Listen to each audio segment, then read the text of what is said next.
I had spent weeks planning the perfect surprise. It was our 10th wedding anniversary and I wanted to remind Jake of the love we had built over the years. Marriage wasn't always easy, but I had always believed we were in this together. Through the ups and downs, the late nights at work, the struggles of building a life from scratch, we had made it. Or at least that's what I thought. I had booked a luxury weekend getaway at an exclusive hotel, one that Jake had always wanted to visit but never had the time for. Everything was set. A private candlelit dinner, a suite with a breathtaking ocean view, and a personalized itinerary filled with all the things he loved. It was meant to be a weekend where we could reconnect, away from the distractions of everyday life. Before we dive in, I want to thank each of you for being part of this journey. If you love stories of karma, justice, and taking back your power, make sure to subscribe. It's completely free and helps us bring you even more compelling stories. Now let's get into it. The day of our anniversary, I was buzzing with excitement. I had told Jake that I would be busy with work that evening, making him believe that our celebration would happen later. In reality, I was hours ahead of him, arriving early to set up the surprise. I wanted to see the look on his face when he walked into our suite and realized just how much I had done to make this night special. But nothing could have prepared me for what I was about to witness. As I stood at the check-in counter confirming our reservation, I heard a familiar laugh, a deep, careless chuckle that sent chills down my spine. I turned instinctively, my heart pounding in anticipation. And there he was, Jake. But he wasn't alone. Standing next to him was a woman I had never seen before, her hand casually resting on his arm as they approached the counter together. She was younger, effortlessly beautiful, and completely at ease, like she belonged there. Like she belonged with him. My stomach dropped. My mind refused to process what my eyes were seeing. I had spent years reading Jake's expressions, understanding his subtle tells. But there was nothing subtle about this. He looked happy, relaxed, like a man completely free of guilt. I wanted to believe it was a mistake. That maybe she was a colleague, a client, someone from work. But then he did something that crushed that fragile hope into dust. He leaned in and kissed her. Not a hesitant, accidental brush. Not the kind of gesture that could be misinterpreted. It was intimate, deliberate. The kind of kiss a man gives a woman he desires. A woman he loves. The air around me grew thick, suffocating. My vision blurred, but I forced myself to stay still. To process. To understand. Because if I moved, if I reacted too quickly, I might shatter into a million pieces. The woman giggled, whispering something in his ear. He smirked, nodding as he reached for the hotel key card. And then, as if sensing my presence, he looked up. Our eyes met. For a split second, a flicker of something flashed across his face. Surprise. Panic. But then just as quickly it disappeared. His expression shifted into something far worse. Amusement. He smiled. Then, with a casual shrug, he uttered the words that would haunt me for the rest of my life. You can't do anything about it. The world around me fell silent. The hotel lobby, the chatter of guests, the soft hum of music. It all faded into the background. All I could hear was the deafening sound of my own heart breaking. I had spent 10 years building a life with this man. I had loved him with every fiber of my being. And here he was looking at me like I was nothing. Like I was a joke. Like I was powerless. He turned away effortlessly, dismissing me as if I were a mere inconvenience. A forgotten piece of his past. He walked away, laughing with her, disappearing down the hallway as if I didn't exist. I stood frozen, my fingers gripping the edge of the check-in counter so tightly that my knuckles turned white. I wanted to scream. I wanted to chase after him, to demand an explanation, to make him feel the pain he had just inflicted on me. But I didn't. Because in that moment, as the weight of betrayal settled deep into my bones, something inside me shifted. I wasn't going to beg. I wasn't going to cry in front of him. I wasn't going to give him the satisfaction of seeing me break. No. Jake thought I couldn't do anything about it. He was wrong. Very, very wrong. The receptionist cleared her throat hesitantly, pulling me out of my trance. Ma'am, would you still like to proceed with your reservation? She asked, her voice laced with concern. I turned to her slowly, forcing a polite smile as I picked up the room key. Yes, I said, my voice steady. Absolutely. But this wasn't going to be the weekend I had planned. This was going to be something else entirely. I walked toward the elevator, my mind no longer clouded by grief. My hands no longer trembling with shock. No, this wasn't over. Not by a long shot. Jake had no idea what was coming. And when it hit him, he wouldn't be laughing anymore. The elevator doors slid shut with a soft chime, enclosing me in a space that felt suffocating yet eerily silent. I gripped the hotel key card, my fingers pressing into the smooth plastic as if it were the only thing grounding me in reality. Jake's words still echoed in my mind. You can't do anything about it. The audacity. The sheer arrogance of it. He had dismissed me like I was an afterthought, like a worn-out piece of furniture he had outgrown. But I wasn't just some abandoned relic of his past. I was his wife. The woman who had stood by his side when he had nothing. The woman who had sacrificed her dreams so he could chase his. And now I was just disposable? The elevator dinged, pulling me out of my spiraling thoughts. I stepped out, my heels clicking against the marble hallway as I made my way to my suite. The door swung open smoothly, revealing the room I had spent so much effort preparing. The champagne sat chilling in a silver bucket, condensation pooling at its base. The soft glow of candlelight reflected off the pristine white linens of the king-sized bed.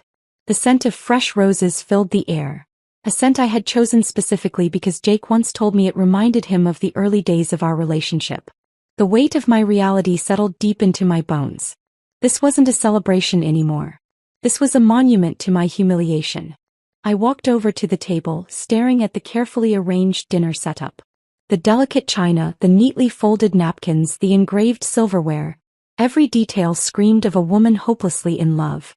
But that woman no longer existed. I picked up the champagne bottle, my grip tightening around its neck.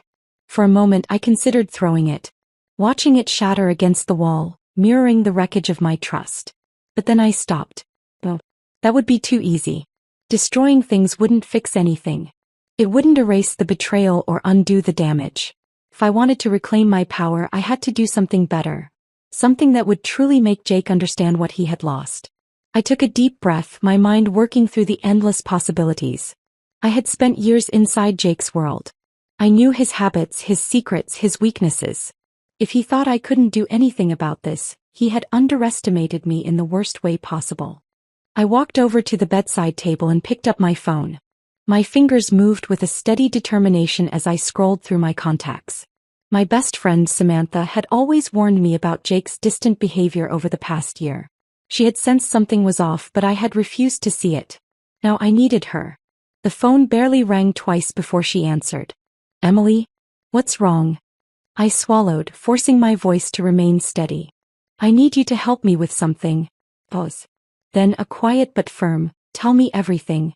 And so I did. Every word poured out like venom, each revelation stoking the fire inside me.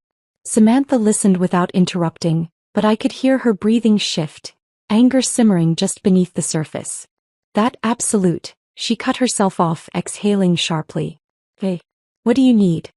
I glanced around the room, my mind assembling the pieces of a plan that had only just begun to form. I need to know everything about the woman he's with. I'm on it, she said immediately. Do you have anything to go off of? Picture? I hesitated, then an idea struck me. My hotel room was connected to Jake's through the suite next door. The walls were thin enough to hear muffled conversations. If I played my cards right, I could get exactly what I needed. I'll get you her name soon, I promised. Hanging up, I walked toward the connecting door. I pressed my ear against it, heart pounding as I strained to hear the voices on the other side. At first, just the indistinct murmur of conversation. But then, a laugh. Her laugh. It was light, melodic, carefree in a way that made my stomach turn. I clenched my jaw, focusing on the words that followed. I can't believe we got away with it for this long, she said, amusement lacing her tone. Jake's response was smug. She's too naive to ever figure it out. And even if she did, what could she possibly do? Walk away? He laughed. She wouldn't last a month without me. My entire body went cold. It wasn't just an affair. It wasn't just a mistake. This was something he had been orchestrating for a long time, fully aware of what he was doing. And he thought I was too weak to leave him? That was the moment I decided, knew, that I wasn't just going to walk away. I was going to make him feel the depth of this betrayal. I was going to make him lose everything.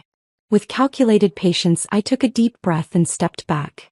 This wasn't the time for impulsive decisions. This was the time for precision. I pulled up my phone, opening the Notes app. I typed, "Find out who she is, Samantha's task. Secure financial records." Jake had never handled our money, assuming I was too detail-oriented for him to bother. Expose him at the right time. Public humiliation wasn't just satisfying, it was necessary. This wasn't about revenge alone. It was about justice. I glanced back at the untouched dinner, the roses, the flickering candlelight.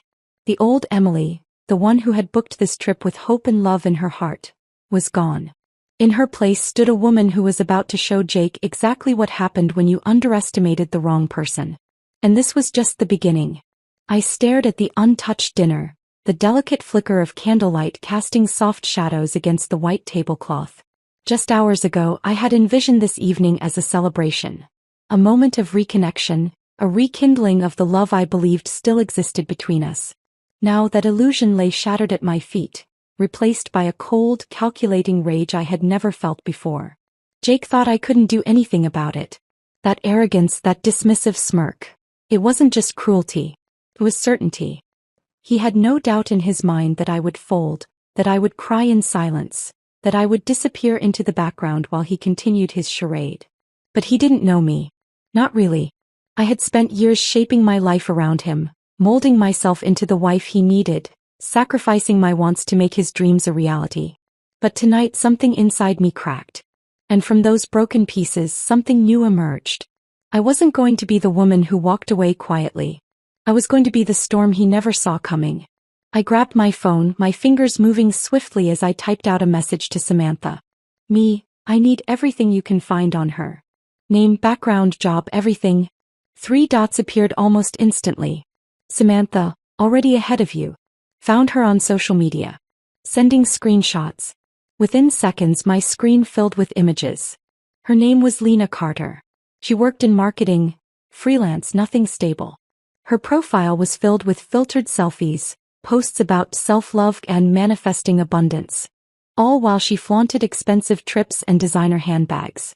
I clenched my jaw. I knew Jake. He had a type, women who made him feel powerful, who depended on him. He was drawn to the illusion of control, to the idea that he was someone's savior. I scrolled further. Then I saw it. A picture posted just a few weeks ago. Lena at an upscale restaurant holding a champagne glass with manicured fingers. The caption reading, "To secret love and stolen moments. #the good life." The same restaurant Jake had claimed he had a work dinner at that night. A fresh wave of anger surged through me, but I forced myself to breathe. Anger wouldn't win this war. Strategy would. I clicked on her tagged photos, searching for anything that could be useful. And then I saw something that made my pulse quicken. A candid shot of Lena and Jake, taken at a beach resort last month. He had told me he was on a last-minute work trip. My fingers curled into a fist. I had enough to confront him, to throw the truth in his face and watch the panic settle in his eyes. But that wasn't good enough. He had humiliated me in public, stripped me of my dignity without a second thought. A simple confrontation wouldn't be enough. I wanted him to experience exactly what it felt like to be blindsided. I needed a plan. A grand, calculated, irrefutable revenge. I opened my email and scrolled through the contacts until I found what I was looking for. Jake's boss.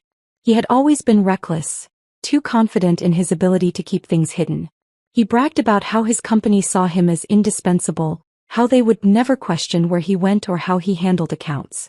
A dangerous assumption. I crafted a message carefully, attaching screenshots, reservation details, and timestamps.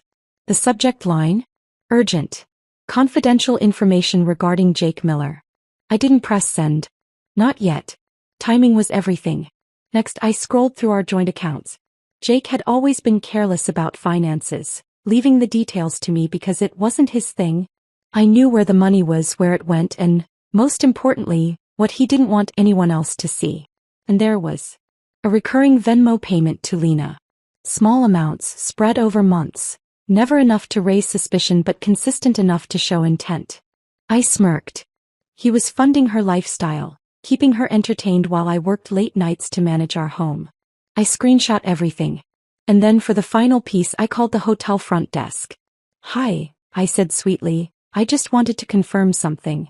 My husband, Jake Miller, checked in earlier today. Could you tell me under what name the reservation was made?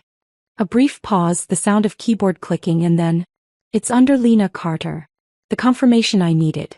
My chest tightened, not with pain but with anticipation. The game had officially begun. I hung up and exhaled slowly.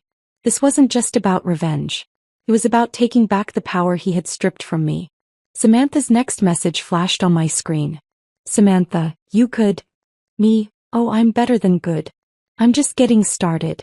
I knew exactly what I was going to do. Jake had given me a gift without realizing it. His betrayal wasn't just an ending, it was an opportunity. And when the moment was right, when the world saw exactly who he was, he wouldn't just lose me. He'd lose everything. The weight of my plan settled in, but instead of fear I felt something new, a quiet, burning satisfaction. Every piece of the puzzle was coming together, aligning perfectly like it was meant to be. Jake had spent years deceiving me, confident that I would always remain the loyal, trusting wife who would never question him. But now he had no idea what was coming. I paced the room, my mind racing with the final details. The screenshots of his affair, the money transfers to Lena, the hotel reservation under her name. Each was a weapon, sharp and ready to strike. But I couldn't just fire blindly. I needed precision. A mere confrontation wouldn't be enough. A dramatic slap, screaming in the hotel lobby. Those things would make a scene, sure. But Jake would recover. He'd twist the narrative, paint me as the crazy wife who couldn't handle the truth. No, I needed something undeniable. Something that would destroy not just his relationship but his entire foundation. I picked up my phone, dialing Samantha. She answered before the first ring even finished. Tell me you have a plan, she said, her voice sharp with anticipation. Oh, I have more than a plan, I replied. I have a masterpiece. I laid it all out for her. The email to his boss, the financial evidence, the carefully planned public exposure. Every step was designed not just to hurt Jake but to leave no escape. She let out a low whistle. Damn. You're terrifying when you're like this. I smiled. Good. Because that was exactly what I needed to be. Step 1. The financial takedown. I logged into our joint bank account, my fingers moving steadily over the keyboard. Over the years, Jake had relied on me to manage our finances, always too distracted with his ego to pay attention. Now that negligence was about to cost him. I transferred my rightful half to a separate account, one he had no access to. Clean. Final. The remaining balance? I left it there just enough for him to believe nothing was wrong until it was too late. Then I pulled up our shared credit card statements. The evidence was already in my hands. Lena's shopping sprees, their expensive getaways, the overpriced dinners Jake had once claimed were work meetings. I compiled every single charge, creating an airtight document that painted a crystal-clear picture of his deception. Step 2. The public exposure. The hotel was hosting a gala dinner that night, one that Jake had RSVP'd for under the assumption that I wouldn't be there. He and Lena would be parading themselves around, confident in their secrecy. They had no idea I was about to turn their grand evening into a public disaster. Samantha, ever the genius, had already secured a live stream setup through a mutual friend who worked in media. The plan was simple. The moment Jake made his grand entrance with Lena on his arm, the evidence would be displayed on the event's main screen. Screenshots of their messages. Bank statements proving he had been funding her lifestyle with our money. Pictures of their vacations, the same ones he had lied about. And the final blow, a voice recording of him laughing at my expense. Step 3. The career collapse. Jake always boasted about his impeccable reputation at work. He was a rising star, the one his boss saw as future executive material. Which is why I knew the truth would be his undoing. Before the gala began, I hit send on the email to his company's higher-ups. It wasn't just an emotional complaint. It was cold, hard evidence of workplace misconduct. Expensed dinners for Lena, fabricated business trips, stolen company resources. The type of exposure that would blacklist him from his entire industry. He wouldn't just lose his job. He would lose his future. The moment of reckoning. The gala was already buzzing with energy when I walked in. My dress, a sleek midnight blue number that I had bought for this very night, hugged my frame perfectly. If Jake had expected me to be shattered, broken, or begging, he was in for a rude awakening. I spotted him instantly. He was laughing, a glass of whiskey in hand, his arm around Lena's waist as they chatted with his colleagues. He looked so comfortable. So smug. That arrogance lasted exactly 10 more seconds. Then the main event began. The projector screen flickered to life, and the room fell silent as the first image appeared.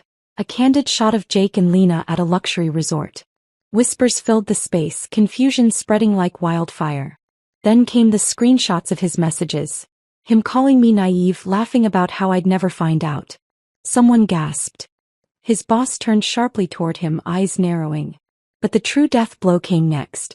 The audio recording played, Jake's own voice booming through the speakers. She wouldn't last a month without me. And just like that, his entire world caved in.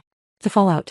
Jake's face turned ghostly pale, his grip tightening on his glass before he set it down with a clatter. Around him, his colleagues backed away, eyes wide with disbelief. His boss shook his head, already pulling out his phone, no doubt calling security. Lena.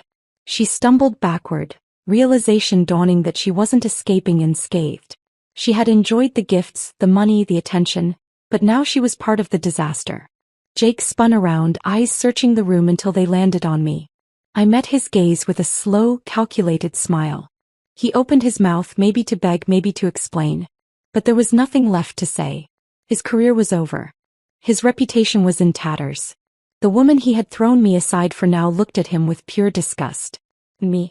I simply turned, my heels clicking against the marble floor as I walked away. For the first time in a decade, I was completely free. As I walked away from the gala, my heart pounded, but not with regret. Not with sadness. With satisfaction. A deep, quiet satisfaction that settled in my bones like a long overdue exhale. The kind of relief that only comes when you finally let go of something that was never meant to be yours in the first place. Behind me, I could hear the chaos unfolding. The murmur of scandalized voices, the hushed whispers of Jake's colleagues, the sound of his boss furiously demanding an explanation. But the best part? The silence from him. Jake had always been quick with words, always smooth talking his way out of trouble, weaving lies so effortlessly that even I had believed them for years. But there was no escaping this. Not when the entire room had witnessed the truth play out in real time. I reached the hotel lobby, taking a slow breath as I stepped outside. The night air was crisp, carrying with it the scent of salt from the nearby ocean.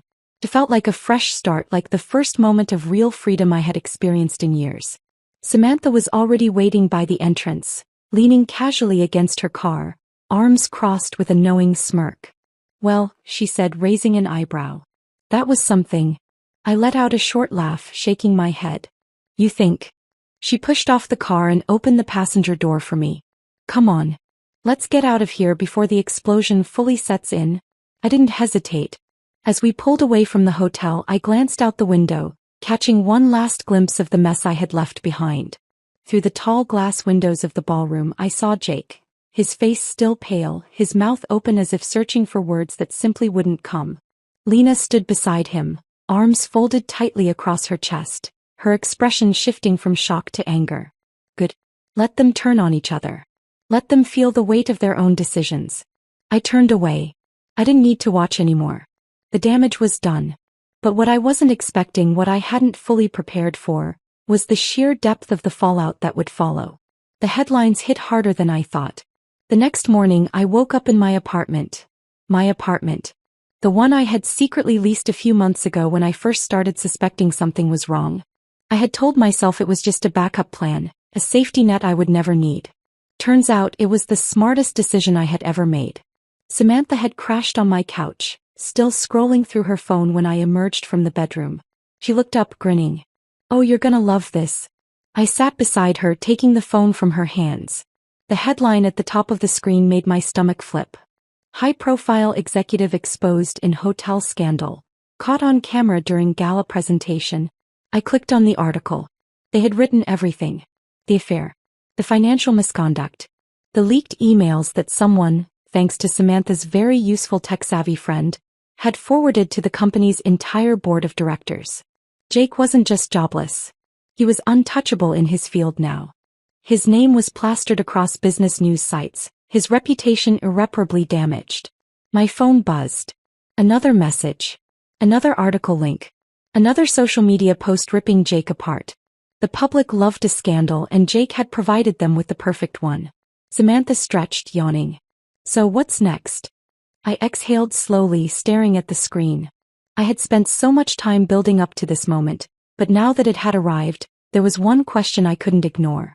What was next? I had destroyed Jake's life. I had gotten my justice. But was that enough? Or was there still one final move to make? The call that changed everything. I didn't expect to hear from him. Not after everything. But that afternoon as I was sipping my coffee, my phone rang. Jake. I stared at his name on the screen, the memory of his smug "you can't do anything about it" echoing in my mind. Oh, how the tables had turned. I answered. Silence. Then a breath. A shaky, uneven breath. Emily. His voice was hoarse, like he hadn't slept. I need to talk to you. I let the silence stretch. Let him squirm. Talk, I said finally, keeping my tone neutral. I messed up. His voice cracked. I was stupid. God, I don't even know what to say. Everything's gone. My job, my reputation. Lena left. Everyone's turned on me. A bitter smile curled my lips. You don't say. I didn't mean to. He stopped himself, realizing how pointless the words were. I never thought you'd do something like this. I raised an eyebrow. You mean fight back? A deep sigh from his end. Regret. Desperation. I need your help, he finally admitted. And there was the real reason for the call. Not an apology. Not remorse. Desperation. Jake had spent years believing I needed him. That I wouldn't survive without him. But now, as he sat in the wreckage of his own choices, he was the one drowning. And he had the nerve to reach out? To ask me for help? I leaned back in my chair, letting his words hang in the air. Letting him feel the weight of my silence. Then slowly, deliberately I exhaled. Jake, I said, my voice calm even. You were right about one thing. Pause. I could hear the tension crackling through the phone. What? He asked hesitantly. I smiled, the final piece of my revenge clicking into place. I don't need you, I said softly. I never did. And then, before he could say another word, before he could twist the conversation into something it wasn't, I hung up. The final nail in the coffin. The ultimate goodbye. And as I set my phone down, a strange sense of peace settled over me. Jake had taken so much from me over the years. But this moment, this belonged to me. I picked up my coffee, took a slow sip and smiled. For the first time in a long, long time, I was truly free. I placed my phone down, the sound of the call ending still ringing in my ears. For the first time in years, I felt the weight of my past life lifting from my shoulders, dissolving into nothing. The chapter of Jake, of betrayal, of heartbreak, it was closed. And this time there would be no reopening it. The silence that followed wasn't empty. It was liberating. A quiet, peaceful kind of stillness, one I hadn't felt in years. Not since before Jake had started to pull me into his web of deception. Not since before I had made myself small to fit into his world. But now that world had crumbled. And I was the one standing on the other side of it, untouched. Samantha walked into the room holding 2 cups of coffee, her expression expectant. Let me guess, she said, handing me one. He called. I nodded, a small smirk curling on my lips. Begged. Her laugh was pure satisfaction. I knew it. They always do. I took a slow sip of my coffee, letting the warmth spread through me. The sun streamed in through the large windows of my apartment, bathing everything in golden light. It felt like a sign, like the universe was telling me I had made it. I had survived. Oh, I had thrived. Jake had lost everything, his job, his reputation, his mistress, his stability. And now he had lost me. The one person who had always been in his corner, always ready to fight for him, always willing to forgive. But that version of me no longer existed. I had fought for myself this time. And I had won. But the real question lingered in my mind, one I hadn't allowed myself to fully ask until now. What happens next? For so long my life had revolved around him, his career, his goals, his needs. Even my revenge had been about making sure he felt every ounce of pain he had put me through. But now that it was over, now that my mission was complete, I was left with something I hadn't expected. A blank slate. I set my cup down and exhaled slowly, staring out the window. Samantha watched me for a long moment before speaking. So, what's the plan? I mean, you just burned your past to the ground. You could do anything now. Anything. The word sat heavily in my mind. He was right. For the first time in a decade, I didn't have to answer to anyone. I didn't have to shape my life around someone else's expectations. A slow smile spread across my face. I think I'm going to start over. Samantha raised an eyebrow. Like a whole new life kind of start over? I nodded. Why not? I have nothing tying me down anymore. I could move to a new city, start fresh, build something for myself without anyone's shadow hanging over me. She grinned, leaning back against the couch. I love that. But first we celebrate. I laughed. Celebrate what? She lifted her cup in a mock toast. Your legendary revenge, of course. You just did what most people only dream about. You didn't just get back at him. You destroyed his entire kingdom. And you walked away without a single scratch. I clinked my cup against hers. To a new beginning. The moment felt surreal. A week ago I had been planning a romantic getaway for my husband, blind to the truth of who he really was. Now I was free, standing at the edge of a brand new future with nothing but possibilities in front of me. And the best part? Jake was never going to be a part of it. The next few days passed in a blur of quiet victories. I watched from a distance as Jake's life continued to unravel. His former colleagues had turned on him completely, distancing themselves as more secrets surfaced about his workplace misconduct. His boss had officially blacklisted him from the industry, making sure no one in their circle would even consider hiring him. Lena. She had disappeared without a trace, scrubbing every photo of him from her social media, moving on as if he had never existed. I almost felt bad for her. Almost. But Jake? He was exactly where he deserved to be. A single text from an unknown number popped up on my screen. Jake, I don't even know who you are anymore. I stared at the message, a wave of something unrecognizable washing over me. Not sadness. Not regret. Just finality. I typed back 2 words. Good. Then without hesitation I deleted the message chain. Jake no longer existed in my world. The next morning I made the decision official. I walked into my lawyer's office and signed the divorce papers, my signature crisp and decisive. I wasn't going to drag this out. I wasn't going to give him one more second of my time. It was over. Completely. Utterly. And as I stepped out onto the street, the sun shining overhead, I felt something shift deep inside me. For so long I had believed that love meant sacrifice, that being a good wife meant forgiveness, that holding on to something, even when it hurt, was better than letting go. But I had been wrong. Letting go was the most powerful thing I had ever done. And now, with nothing but my own future ahead of me, I was ready to embrace it. With a deep breath, I pulled out my phone and opened a new search. A different city. A fresh start. A new adventure waiting for me. Because this was just the beginning.